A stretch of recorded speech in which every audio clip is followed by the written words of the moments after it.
Hari ini kita akan bincangkan 4 nama Allah Subhanahu Wa Taala di dalam satu episod sekaligus. Dan kita akan lihat nanti keempat-empat nama ini ada sedikit persamaan yang kita boleh letakkan mereka di dalam satu domain yang sama. Yang pertama, Al-Hafiz, Al-Mani' yang kedua, Al-Qawi yang ketiga, Al-Matin yang keempat. Mari kita perhatikan setiap satu daripada nama Allah Subhanahu Wa Taala ini, apakah maksudnya. Yang pertama, Al-Hafiz. Daripada huruf akar ha, fa dan juga dha yang mana berbau erti memelihara, menjaga, ataupun dalam bahasa Inggerisnya to guard against lost and opposite of forgetfulness. Kalau kita lihat, dia adalah Tuhan yang memberikan perlindungan penuh, yang menjaga. Misalnya dalam kisah Nabi Yusuf alaihissalam, apabila abang-abang Nabi Yusuf ni pertama kali ketika Nabi Yaqub memberikan Yusuf untuk mereka bawa keluar bermain, mereka campakkan Nabi Yusuf alaihissalam ke dalam telaga. Kemudian zaman berlalu beberapa puluh tahun, kemudian berulang peristiwa tersebut apabila mereka bertemu dengan Menteri Keuangan di Mesir, iaitu Nabi Yusuf AS, yang minta untuk mereka balik semula ke rumah dan bawa seorang lagi adik mereka, iaitu Bunyamin. Dan ketika Nabi Yaqub AS diminta oleh abang-abang yang sebelum ni dah berbuat tidak baik terhadap Nabi Yusuf AS, Nabi Yusuf AS berkata dalam surah Yusuf, surah yang ke-12 ayat yang ke-64, qala hal amanakum alaihi illa kama amintukum ala akhihi min qabl. Bapa mereka berkata, aku tidak menaruh kepercayaan kepada kamu untuk menjaganya, melainkan seperti kepercayaanku kepada kamu menjaga abangnya dahulu, iaitu Yusuf. Dan Nabi Yusuf alaihissalam dirujuk, maksudnya Nabi Yaqub tak pernah lupa. Memori itu, trauma itu masih ada. Dan Nabi Yaqub, ayahnya, kata, fallahu khairun hafidha. Allah jualah penjaga yang sebaik-baiknya. Wa arhamur rahimin. Dan dialah yang maha mengasihani dalam kalangan yang mengasihani. Dan itu maksud hafadha. Kadang-kadang kita selalu je guna, kita kata menghafaz Al-Quran, iaitu kita mengingat dan memelihara, menjaga ingatan itu. Kalau orang yang dah pernah pergi tahfiz tapi tak ingat, macam mana? Boleh panggil hafiz tak?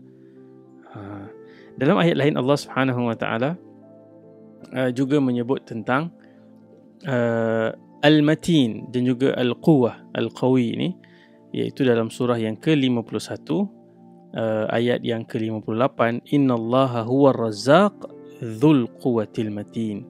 Sesungguhnya dialah yang maha memberi rezeki dan dialah yang mempunyai kekuasaan dzul quwwah, kekuasaan yang perfect, yang tidak terhingga, yang al-matin, yang juga teguh, kukuh, firm in strength. So yang tadi al-hafiz yang membawa erti menjaga, memelihara. Yang kedua al-mani' daripada huruf akar mim, nun dan juga ain, yang membawa erti maha mencegah, menghalang, to prevent, restrain or deny. Misalnya kisah Suraqah ibn Malik. Saudara-saudari pernah dengar kisah Suraqah ibn Malik ketika Nabi SAW berhijrah dengan Abu Bakar As-Siddiq radhiyallahu an. Quraisy mengeluarkan tawaran, siapa yang dapat tangkap Nabi SAW, hidup ataupun mati, akan diberikan ganjaran 100 ekor unta. Macam hari ini kita dengar, siapa yang boleh tangkap sekian-sekian orang ni, dia akan dapat 100 buah kereta.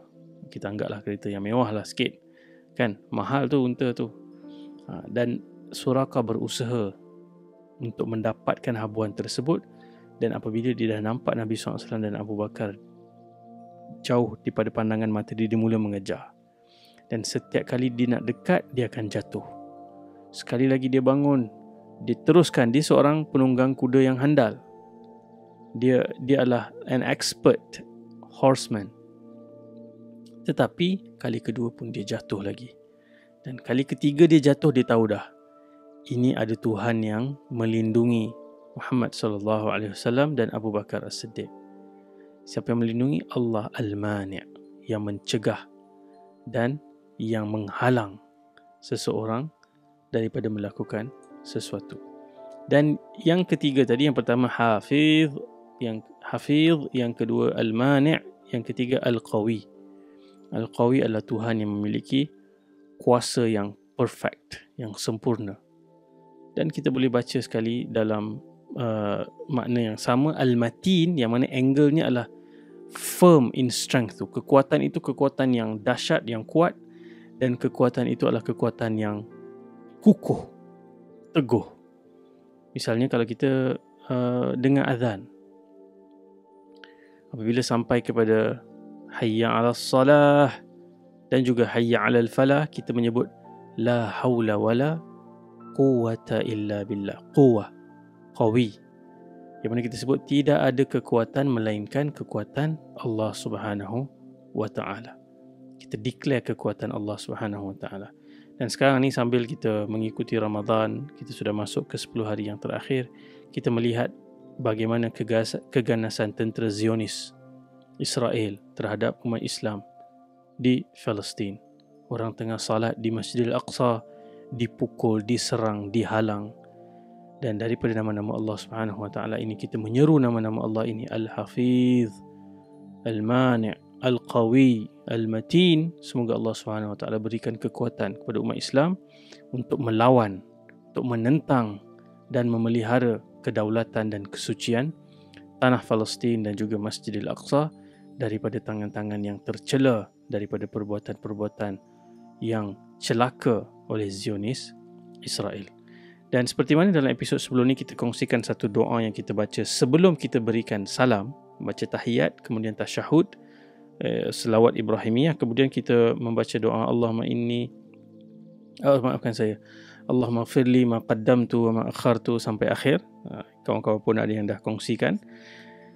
Ada satu lagi doa yang Nabi SAW ajar kita baca selepas kita berikan salam, yang mana dalam ini ada nama Allah Subhanahu wa taala yang kita bincangkan pada hari ini, iaitulah kalau buka Hisnul Muslim, perisai Muslim, lihat kepada zikir selepas salat, doa ataupun zikir yang ke-67, Nabi SAW mengajarkan kita untuk menyebut La ilaha illallah wahdah, tiada Tuhan yang berhak disembah melainkan Allah yang esa, la syarika lahu, tiada sekutu baginya, lahul mulk, baginya segala kekuasaan, walahul hamd, baginya segala pujian, wa huwa ala kulli syai'in qadir, dan dia berkuasa di atas setiap sesuatu. Allahumma la mani'a lima a'tait, ya Allah, tiada yang dapat menegah sesuatu yang telah engkau berikan, wala mu'tiya lima mana'at, dan tiada yang mampu memberikan sesuatu yang telah engkau tegah. Wala yanfa'u dzal jaddi minkal jadd, dan tiadalah manfaat orang yang mempunyai kelebihan dalam bentuk harta, keturunan, kekuasaan ataupun ilmu dengan kelebihannya itu daripada kekuasaan engkau. Ini hadis ataupun doa yang diriwayatkan oleh Imam Al-Bukhari dan juga Muslim. Dan sama-sama kita jadikan ini satu doa yang baru, kita hafaz, menjaga dan pelihara dalam ingatan kita. Dan kita juga pelihara untuk kita baca setiap kali selepas salat, kita istighfar, astaghfirullah, astaghfirullah, astaghfirullah. Dan kemudian ada beberapa doa yang diajarkan oleh Nabi SAW, dan salah satunya adalah yang baru kita sebutkan tadi. Kawan-kawan, rakan-rakan yang boleh cari, pandai nak search kat mana doa ni, boleh kongsikan teksnya berserta dengan terjemahan. Moga-moga kawan-kawan lain boleh mengambil manfaat untuk menghafal dan juga kemudian mengamalkan doa ini. Semoga Ramadan ini kita dapat menghadirkan perasaan bahawa Allah Subhanahu wa taala Al-Hafiz, yang memelihara, menjaga kita sepanjang masa, dan juga Al-Mani', yang melindungi, yang menegah segala mudarat dan bahaya yang dalam arah menimpa kita, tapi Allah Subhanahu wa taala palingkan, Allah cegah. Demikian juga Allah Al-Qawi, yang maha kuasa perkasa, lagi Al-Matin, yang lagi teguh dan kukuh kekuasaannya. Sekian, Assalamualaikum warahmatullahi wabarakatuh.